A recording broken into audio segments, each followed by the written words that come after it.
Hey, how's it going? My name is Gabby. Welcome back to my channel, and today we're going to be doing my April wrap-up. April was insane because I ended up reading 29 books in the month of April. Like, hello? It's been a long time since I've been able to read 29 books in 1 month. And I also did have quite a big stack of books that I DNF'd this month. So these books are not included in the 29 books that I read this month, but some of the books that I DNF'd included the book Jilted, which I ended up DNFing this book at around like 40-ish pages in. I also ended up DNFing White Line Fever. This is one that I got about like 20 to 30 pages into before I DNF'd. I just wasn't vibing with it. I also sadly DNF'd Killer Potential. This one's a thriller that I probably got like 30 to 40 pages into and I just wasn't really feeling it. I also sadly DNF'd All the Water in the World. Oh my god, I tried to read this book 2 different times, and every time that I started this book I couldn't get past like 40 pages in because I just thought it was really boring. And then I also DNF'd Backhanded Compliments, but this one is more of a temporary DNF because I do plan to get back to this book at some point. You know, I think the main reason why I was able to read so much in the month of April is because I worked on 6 different reading vlogs. 6 reading vlogs, what the heck? One of the reading vlogs that I worked on is when I actually went to Forks, Washington in early April, and I reread the book Twilight while I was there, and I had so much fun with that reading vlog. I also did a fantasy reading vlog where I read 3 fantasy books that were a little bit outside of my comfort zone. I did a reading vlog where I read some weird new release books. I also did another reading vlog where I read new thriller and romance books I was excited about. I did another reading vlog where I caught up on some recent arcs that I've been hauling recently, and then I also recently just did a 24-hour readathon for Dewey's Readathon. So like that's 6 reading vlogs. Isn't that crazy?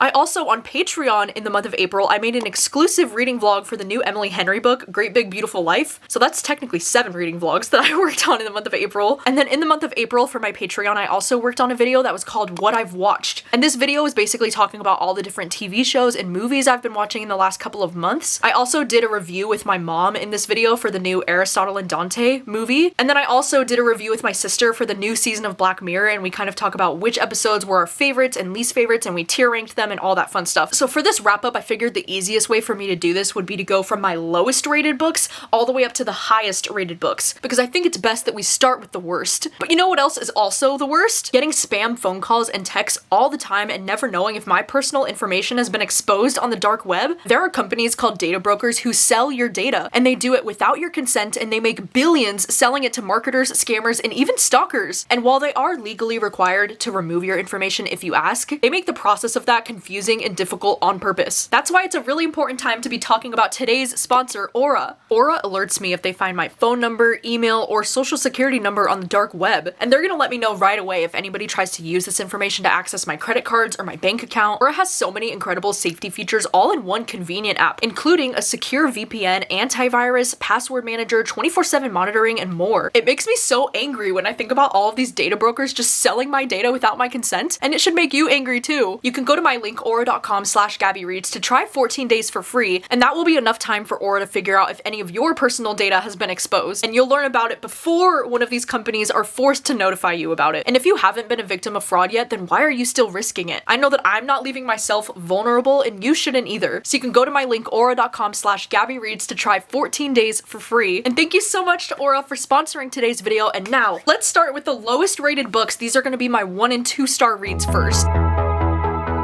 So sadly, I did have one book that I gave 1 star in the month of April, and unfortunately, it was Twilight. But I did a reading vlog in the month of April where I went to Forks, Washington, and I reread Twilight, which is something that I read for the first time in 8th grade. And I really did love this series when I was younger, and in a lot of ways, I really credit this series to getting me more into reading as a young teenager. And so it was so fun and so nostalgic to like reread this book and watch the movies. And the Forks vlog that I made is genuinely like one of my favorite vlogs that I've ever made. So it was a really great experience, and I have no regrets. But this book is also just like not good. Not only because the book is just so poorly written in my opinion, but then also because the characters, Edward and Bella, like they just have no chemistry. It's very insta-love, and there's just nothing really enjoyable about this book, to be honest. I think the movies are actually a lot more entertaining, so this is one of those rare scenarios where I would actually recommend the movie over the book. And then a really short story that I ended up giving 2 stars is The Indigo Room by Stephen Graham Jones. This is one of those short stories that's available through Amazon Prime, and it's only 35 pages long. So because of that, I don't want to say too much about this one plot-wise, but I I also don't even know how I would talk about this book. I was so lost while I was reading this book. I had no idea what was going on, and I couldn't tell if it was like written in a way to be intentionally confusing and kind of weird, or if I was just kind of delirious because I was reading this book at like 2 in the morning. I don't know, but I ended up giving this one 2 stars. It was sadly not for me. I also ended up giving 2 stars to The Dangerous Convenience Store Volume 2, which is such a bummer because I was a really big fan of the first volume in this series. The romance in this series is just not really working for me. I mean, I think if you're the kind of person that really likes a bully kind of romance, then maybe this would be more up your alley. This character is very toxic. He's kind of like bullying him as they're hooking up, and the lines of consent were like a little bit blurry for me at times in a way that just made me really uncomfortable. So sadly, I gave this one only 2 stars. Another really big bummer is the fact that I gave Vanishing World only 2 stars. This is a book that I was highly anticipating because of how much I loved Earthlings by this author, and this book in theory sounded so cool because I read it for that reading vlog where I was reading some weird books, and this one, it takes place in a world where like it's very, very uncommon to have actual sex with your partner, and like nobody's doing it anymore. So the concept for this was just absolutely fascinating, and you know, as somebody who's asexual, I thought this was especially interesting, you know, to see what a society would look like when it's not obsessed with sex. But unfortunately, I feel like this book had so much potential, but like, my god, it was so repetitive. It was like the same conversations over and over and over again. And then also the ending, like the direction that this book ended up going in, like why?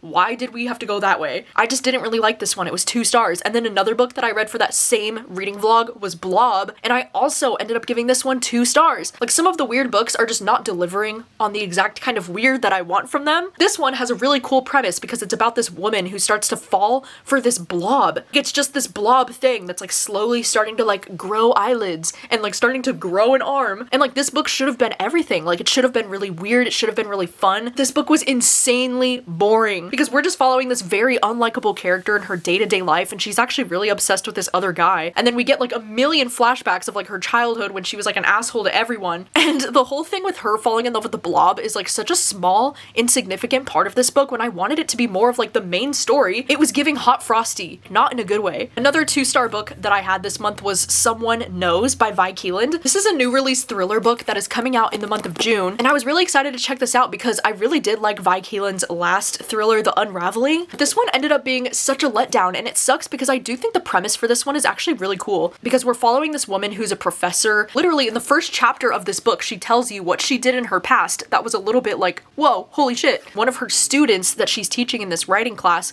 ends up writing her story of like what happened 20 years ago and submits it to her, and then she's like, oh my god, somebody knows. So like, the setup for this was super fun and I was really entertained by it. But then, oh my god, the ending of this was so disappointing. It was like the plot twist was so insanely obvious to me. And then also this character was just a little bit annoying to follow because she's like one of those characters, it reminds me of like Frida McFadden's thrillers where like she just wants to hook up with every guy who's like a major red flag. And then she's also just kind of giving the energy of like, I'm not like the other girls and I'm better than everyone. Oh my god, another book that I gave 2 stars that I'm so sad about is Promise Me Sunshine by Cara Stone. Earlier this year, I read the book Ready or Not from this author and I loved it so much, like 5 stars, one of my favorite romances. And so I had some really high expectations going into this one, but sadly, this was just not it for me. I think our main protagonist in this book, Lenny, like I just found her to be so annoying. I'm sorry, but she was just very obnoxious and very immature. It was really a struggle for me to read this one, and I also think the audiobook was not very good. I'll have the reading vlog linked down below where I read this book, but I played some clips of the audiobook in that reading vlog and like, oh my god, it's just grating on the ears. And I just really did not have a fun time with this one. I also wanted the love interest Miles. I wanted his trauma to be like more explored too, and like his grief, because I feel like this book is so focused on Lenny and like her grief, but I feel like I just wanted so much more from Miles and from his story too. Another book that I gave 2 stars to is The Bachelorette Party by Camilla Sten, and this one is another thriller arc that I have that's going on sale in June. This one is from the same author as The Lost Village and The Resting Place, which I haven't read either of those books. Goodreads, it says Scream meets The Guest List, and I was like, holy shit, what? Because I love both of those things. But this book ended up not really being my thing for a few different reasons. I think it's really frustrating because right at the start of this book, there are so many characters, and you have 2 different timelines because part of this book is taking place in 2012, where there was this group of 4 different women who all went missing on this island. And then you have the present day chapters in 2022, where there's this huge bachelorette party that has like 8+ different characters, and you're trying to keep track of the 2 different timelines and all these characters. And so that was a little bit confusing, but then even once I got a grasp on all the characters, I was having fun with it, with like the island setting I thought was really entertaining. I liked that the main girl that we're following, Tessa, she has this podcast and she's bisexual, cool. But then, oh my god, the plot twist at the end of this book was ridiculous. I was like, are you kidding me? Like, is that supposed to be surprising? Like, I predicted that from like the very beginning. And so this ending was definitely a letdown, and it was not very satisfying for me, so I had to give this one 2 stars. And then another 2-star book that I had this month was The Unworthy. And this one is a horror novella that's from the same author as Tender is the Flesh, which is definitely why I wanted to read it. I should have known that this book was not going to be my thing, because this one is more of a religious horror kind of book. Because I'm not a religious person, I just don't really love religious horror. Like, it's very rare that I will really be into a religious horror, and this one just didn't really work for me. I just thought this one was so boring, and the fact that there were literally no chapter breaks throughout this entire book just made the reading experience feel so much longer. Like, even though this book is only 170 something pages, it felt so much longer. Some of the only things that I liked about this book though were the post-apocalyptic kind of setting, because this book takes place in a world where like climate change has really affected things on the planet, and so I liked that setting. And then I also really liked the sapphic kind of relationship and the sapphic vibes happening in this one. But otherwise, like, I could not care less about this like sacred sisterhood and like becoming the enlightened one. Like, I just did not care. And then these next 2 books, like the fact that I gave both of them 2.5 stars is absolutely shocking to me, because we have Great Big Beautiful Life, and then I also have Say You'll Remember Me by Abby Jimenez. That was also just 2.5 stars. I can't even begin to tell you how shocked I am by how low I rated both of these books, because if you had asked me at the beginning of 2025, like, what are your most anticipated romance books of the entire year, it would have been these 2, because Emily Henry and Abby Jimenez have really like solidified themselves as some of my favorite romance authors, and I've given both of them so many 5-star books, especially Emily Henry. And so I'll start with Great Big Beautiful Life. I actually did an entire Patreon exclusive reading vlog dedicated to this book where I talked about all my spoilery thoughts, but this book was just so boring. Oh my god. You're following these 2 characters who are writers, and they both are going to be fighting for this opportunity to write the story about this older woman named Margaret, and Margaret thinks that she's Evelyn Hugo, but she's not, because this book is described as being like Evelyn Hugo inspired. Dude, this character wishes she was Evelyn Hugo. This character's so boring. And I think not only is the romance in this book just so bland and forgettable, and like they don't really have that great of chemistry, but then also so much of this story is just bogged down by these flashbacks and like this woman's story who, like, I don't care about her rich family. It was just not that great, and I was actually gonna rate this one a lot lower until we got to like the last 25% of the book. I really did like some of the reveals at the end of the book, and even though I never felt emotionally connected to these characters, I was still kind of surprised by some of the things that happened at the end. So I ended up giving this one 2.5 stars when I probably would have rated it lower otherwise. But then also, Say You'll Remember Me. There were some things about this that I obviously liked. I mean, I still gave it 2.5 stars. I liked both of these characters, even though I do think that their romance did feel a little bit insta-lovey to me. Or at least I thought it was slightly unrealistic how quickly they went from like just getting to know each other to being in that phase where they were ready to change everything about their life for this person, you know? I also think this book just felt way too freaking sad. This book was like trauma porn. It was like everything that could have gone wrong kept going wrong, and it was just like beating them while they're down. It was just so sad and so depressing to read this book. And I think because of that, it reads a little bit more like literary fiction instead of romance, because so much of the story is about these characters, you know, like overcoming their traumas and like helping each other through these hard times. And then also there's a lot of like TikTok lingo in this book. It just felt way too obvious to me that Abby Jimenez was like trying to appeal to like the book talk girlies or like Gen Z, because she kept using these like awkward phrases like, oh, that's so mid, or like that was not on my bingo board for this year, or like comparing this guy to that main guy in the ACOTAR books, like the fantasy books. Like, I don't know. It was very bizarre, and it was a choice, but this one was 2.5 stars, and I'm very sad about it. Anyways, let's jump into my 3-star books.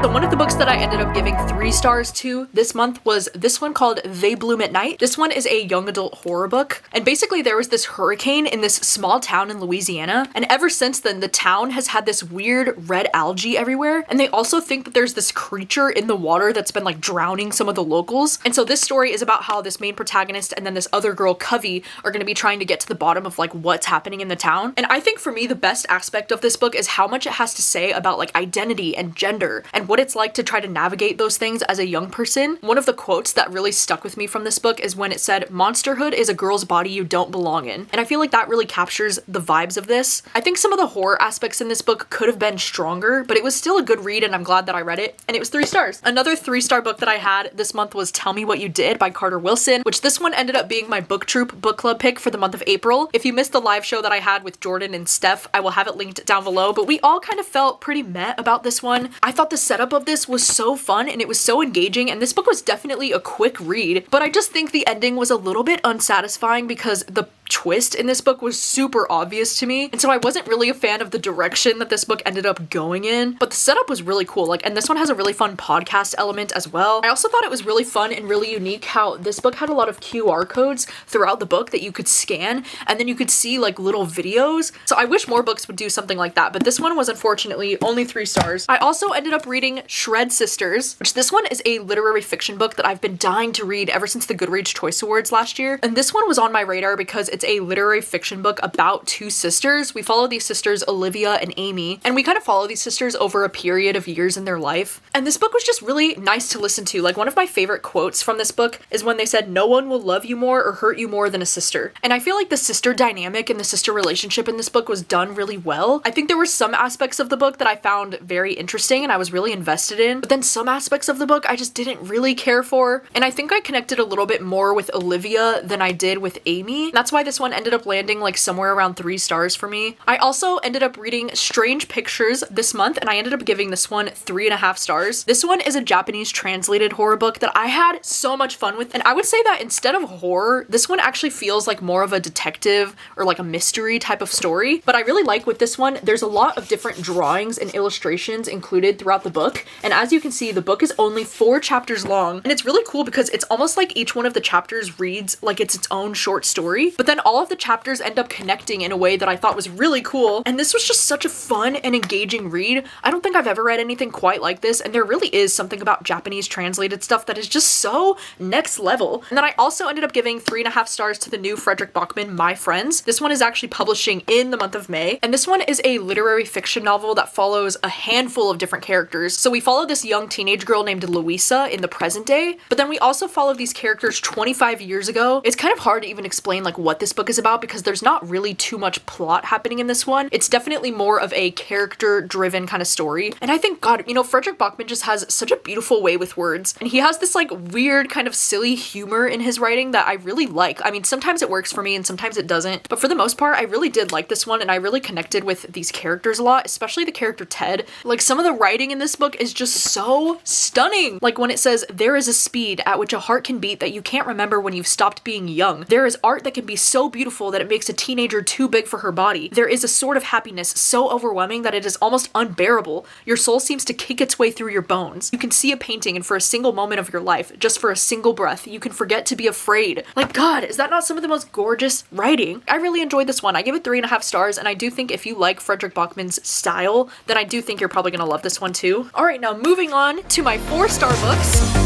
One of the 4-star books that I had this month was The Honeys, which this one is a young adult horror novel that I've been hearing about this book for years now, and I did listen to the audiobook for this one as well, and the audiobook is freaking fantastic. And this one would be perfect to read in the summertime because most of the story is taking place at this really creepy summer camp, and we're following our main protagonist Mars, and he is gender fluid, and his sister Caroline has recently passed away, so it's kind of about how he's going to be going to this camp to try to figure out like what really happened to his sister and what was going on with her before she died. And this was so creepy and eerie and weird. The audiobook was so cool. They had like sound effects. There was like the sound of buzzing bees. There was like cricket sounds like summertime. Just all kinds of cool sound effects on the audiobook, and it made the experience so much better. I also thought the ending of this definitely got weird. Like, for a young adult book, I don't always know what to expect when it comes to reading like, you know, young adult horror, but apparently I'm trying to read more of it recently because of how much I loved Don't Let the Forest In. Like, that's my #1 favorite book that I've read this year. So ever since loving that one, I've been trying to pick up some more young adult horror, and this one definitely worked for me a lot. I ended up giving this 4 stars. I also gave 4 stars to Sky Daddy by Kate Folk, which this is a book that I read for the Weird Books reading vlog that actually delivered on all of the weird things, and I was so excited about it because in this book we follow this character named Linda, and she is romantically and sexually attracted to airplanes. And I thought that this was such a fun premise for a book. Like, I really love weird books like this where you get into the head of a character who's just a little bit strange, and I love that like her goal in this book is that she eventually wants to die in an airplane because she thinks that that's how they'll be together forever. And like, I love that in this book, like the whole thing is that she's trying to find a pilot that she can date just so that she can get closer to the airplanes. And like, oh my God, this character Linda was just so entertaining. Like, I loved this so much, and the ending of this book actually gave me like chills. I don't even know how to describe it. It was just so interesting. Like, I loved the way that this book ended. I also ended up reading Spy Family Volume 12, and I gave this one 4 stars. They're one of my favorite manga series. And if you've ever been interested in reading manga and you don't know where to start, I would highly recommend reading Spy Family because this one is so universally loved and it's just such a fun manga series that we follow this family of spies, and the daughter is a telepath so she can like read their minds. And this volume in particular was so much fun. I really loved a lot of the moments between Twilight and Yor. I thought that they were so cute. Also ended up reading A Psalm for the Wild Built, and this one is a cozy sci-fi novella that I actually really enjoyed. We follow this character named Dex, who is a tea monk, and it's kind of about their story about how they're getting close to this robot. It says it's been centuries since the robots gained self-awareness and laid down their tools. So they're living in this world where like these robots are just like in the wild. This one did kind of remind me of like The Wild Robot or like even like Baymax. Like it definitely had that kind of vibes for that character. I just think this sci-fi novella was so cozy and it was very thoughtful because I love how this robot would ask, what do people need? And how it was really like forcing our main character Dex to like think about, you know, like what do we need as human beings and like what is our purpose on this planet and like do we need a purpose? It was just so thoughtful and so beautiful and I really enjoyed my time reading this one. I also ended up reading the thriller Count My Lies and I gave this one 4 stars. Like I had so much more fun with this than I thought I would because when this book was starting I was like, oh no. Like I was like, this book feels like every other thriller that I've ever read in my life because we're following a protagonist who loves to lie and she's just like a pathological liar and like she just meets this guy randomly in the park with this kid and she just starts telling him all these lies about how she's a nurse. Then this book got so fun and so twisty in the second half and there were so many moments that really shocked me that I wasn't expecting. And then I was so shocked when I did the fantasy reading vlog that I did that all 3 of the books that I read in that reading vlog were all 4 stars for me. I read Dungeon Crawler Carl in that reading vlog, I read Quicksilver, and I read Our Infinite Fates. And all 3 of these books ended up being 4 stars for me, which was so amazing. So Dungeon Crawler Carl was one that I've been hearing some really great things about. The audiobook is just so cool because it has a lot of sound effects. There's a lot of like announcer sound effects. And I do think the audiobook is great to listen to because there are so many moments where I was genuinely laughing out loud for like minutes, which honestly rarely ever happens to me. Like it's so rare that I actually laugh out loud while reading a book, but it happened to me so many times while reading this one because you're just following this character named Carl who is living in this world that's like kind of post-apocalyptic, and it says the apocalypse will be televised, and the whole book is taking place on this like intergalactic game show where there's like a fantasy dungeon that they have to get through. The character Princess Donut is his cat, and that is by far one of like the best characters in this book. Like she's an icon, and I just had way more fun with this than I was expecting, and I can't wait to continue on in this series. And I also read Quicksilver, and like holy shit, I'm so shocked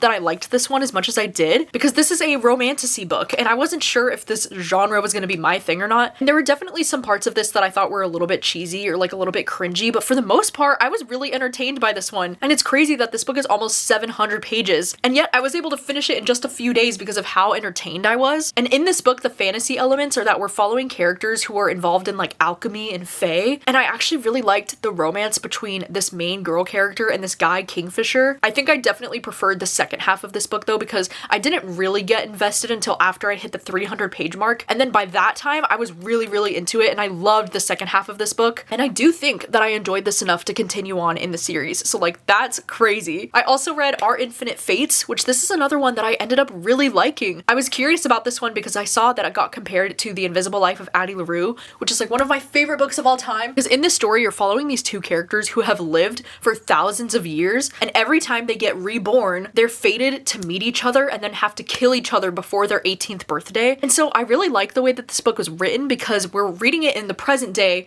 when she's about to turn 18, but she really wants to like continue living in this life because she's really close to her sister and her sister is sick and she's like relying on her. So she really wants to like stay in this body, in this universe. But this story is just really beautiful because I love the way that it was written because we get tons of like flashback scenes to see like how these characters have like met each other in every single timeline. All right, and then moving on to the 4.5 and the 5-star books that I've had this month. One of the books that I gave 4.5 stars to is The Poppy Fields by Nikki Erlich, and I could not be more excited about this because this one is an ARC copy that I have, and this book is actually going on sale in the month of June. And this is from the same author as The Measure, which ended up being in my top 10 favorite books of last year, so I was really excited to get to this one. And this one is one of these like light sci-fi novels that has one of the most thought-provoking, interesting premises ever, because in this story you learn about this treatment center that's called The Poppy Fields, and this is a place where people can go to like sleep away their grief, and if you get approved you can go there and you can go to sleep for like 4 to 8 weeks, and then when you wake up, you will no longer feel the weight of the grief that you've been experiencing. And so this book was absolutely fascinating. I love a concept like this. And in this book, we get so many different point of views, and one of my favorite perspectives that we get is this woman named Ellis, and she's actually like the creator of the poppy fields. And then I also really liked following from the point of view of this firefighter named Ray, and I ended up giving this one 4.5 stars instead of 5 stars because there's a really big aspect of this book that's like a road trip, and I felt like the road trip just took up a little bit too much of the story for me. And then I also feel like there's one perspective, we get the perspective of this young girl named Sky, and I thought her perspective just felt so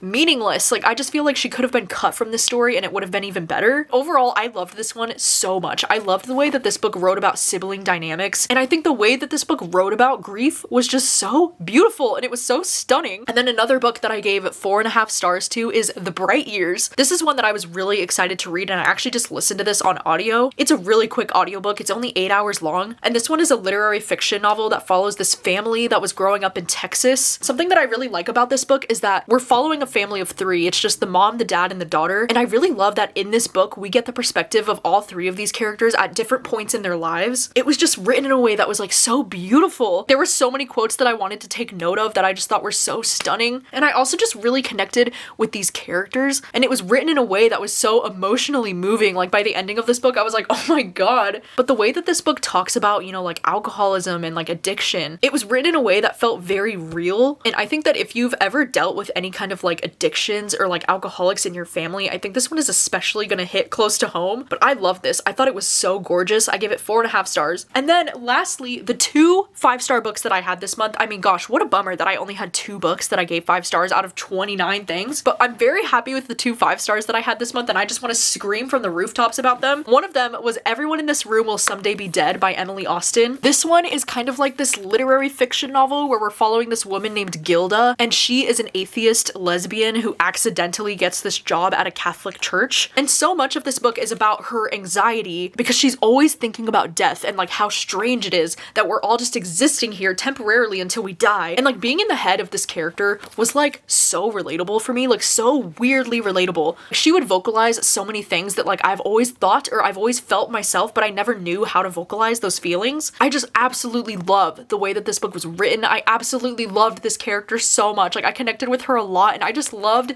how like sarcastic and also kind of weird she was. This book's probably gonna be like one of my top favorites of the year just because of how much I love Gilda. I think the humor in this book too, like the humor was just so like such dry humor, but it really worked for me. Like, one of the things that made me laugh out loud is when she said when she was a kid she thought that like atheist was like a bad word. When her teacher gave her an F on a spelling test, she was like, what a freaking atheist. And then it says when one of her friends started a rumor about her, she was like, shut your goddamn atheist mouth, Gemma. She's just hilarious. Like, there were so many moments in this book that actually made me laugh out loud, and it was just so good. Ugh, I could rave about this book all day. I loved it. And then another 5-star book that I had this month was Julie Chan is Dead, which this is a thriller debut that just came out at the end of April, and like I could not be more shocked that this was 5 stars for me. It has been such a long time since I've had a 5-star thriller, and this is the first one that I've had this year. What I love about this story is that we're following this protagonist named Julie, and she has this twin named Chloe, and they got separated when they were 4 years old after their parents died because Julie got taken in by their aunt, but then Chloe ended up getting adopted by this really rich family in New York. And now Chloe has a huge following on social media, and she's like this really big popular influencer in New York. And the story kind of starts when Chloe ends up coming back into her life. She goes into the supermarket where Julie works, and she has this whole, you know, like filming crew, and she's doing this whole video about like, oh my god, meeting my twin sister who I haven't seen in forever. And then the story is about how she's gonna be trying to go to New York because she gets like a random phone call from her sister Chloe, and she doesn't hear anything back from her. And when she goes to New York, she finds out that Chloe's dead, and she's dead in her apartment. And then when the police get there, they mistake Julie as being Chloe. So then this story is about how she decides to take over her twin's life. This book was just so messy and crazy and bonkers, and I loved every minute of it. This is definitely one of those thrillers for me where like I could not put this book down. Like, I was literally picking this book up and reading it any chance that I got throughout the day. And like there's a point almost like halfway through the book where like the book really feels like it changes in tone, and I loved it. Oh my god, I loved it even more in the second half. This book definitely reminds me a lot of Yellowface, just in terms of like the way that we're following a main character who's like very, you know, like messy and unlikable, but like you cannot pull your eyes away from the page. And there's also a lot of, you know, like social commentary in this book about race because our main character Julie is Chinese. And there's a lot of talk about white privilege and how social media is inherently unfair. And like, oh my god, this book was just so messy and chaotic and I loved it. And the second half felt a little bit more like horror to me in a way that just made it even better. Like, I just love this so much. All right, so those are all of the books that I read in the month of April. I know, how did I read so many things in April? I don't even know. And I'm so glad that I found some new favorites of all time because I will be thinking about these books so often. You'll have to let me know if you've read any of these books. Let me know your thoughts on them and let me know how many books did you read in the month of April? What was your favorite book that you read in the month of April? Tell me all of the things. And thank you so much for watching as always, and I will see you very soon with another video. Bye.